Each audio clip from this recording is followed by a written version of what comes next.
startavus viskas kaip ir klostėsi neblogai, išėjom į jūrą, taip sakyčiau, pozicijose neblogose, prasidėjo aštrus kursas, laviruotė, pradėjom plaukti ir po antro vendo, kai jau sukomės link Juodkrantės, žiūrim, kad vairas nebesitų prasme suki vairą ir nieks nereaguoja, jokios reakcijos. Supratom, kad kažkas yra su vairu. Galvojom, nutrūko trosas, būna. Tai susiradom atsarginį šitą vairą, tiesiog įsistatyt, pasistatėm. Nepasisuka iš viso, iš vietos nejuda.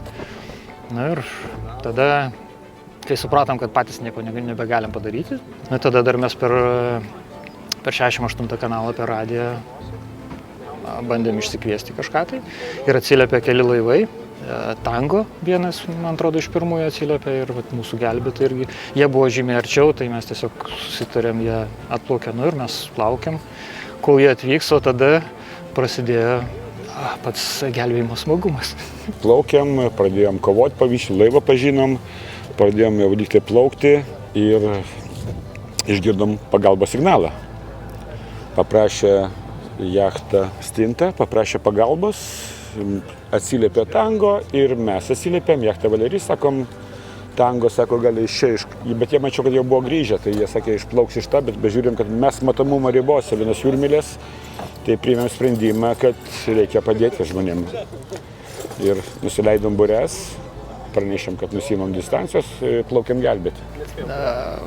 Tikrai buvo įtampas, nes vienas dalykas perduoti virvę, sakykime, įmanoma, bet kai ta virvė nutrūksta, tai tada vėl visokių veiksmų ėmiesi ir vėl ta pati problema, kad bangos, laivą, kai pradeda traukti jį, vairas užsikirtęs, jį susuka visą laiką dešinę ir, vienu žodžiu, tam laivui, kuris tempia, irgi žiauriai sudėtinga. Ir matai, uosto vartai taip artėja. Jachta buvo nevaldoma, užstrigęs vairas, motoras dirbo, bet jie sukosi ratu. Tai buvo mano praktikoje pirmas atvejis, kad reikėjo, jachtą nori plaukti į dešinę, mes turėjome į kairę. Tai sudėtinga buvo labai, negalvojau, kad tai bus sunku. Būčiau žinojęs, gal būčiau atsisakęs, bet jau juokauju. Tikrai gelbės svarbiausia kažkaip tai. Bet buvo ant ribos, kad patys nepakliūtume į bėdą.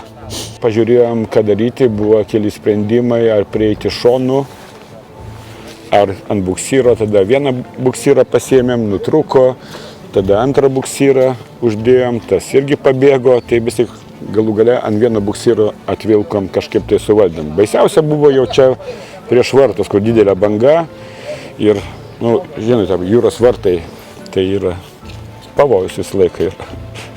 Bet kažkaip pavyko.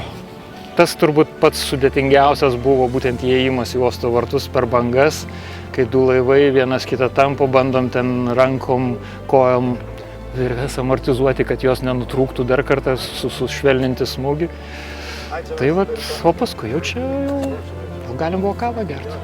Įvertinau aš tą situaciją, kad mes buvom arčiausiai prie jų. Jie buvo už mūsų ir mes taip vis laik priėmė arčiausiai jachtą.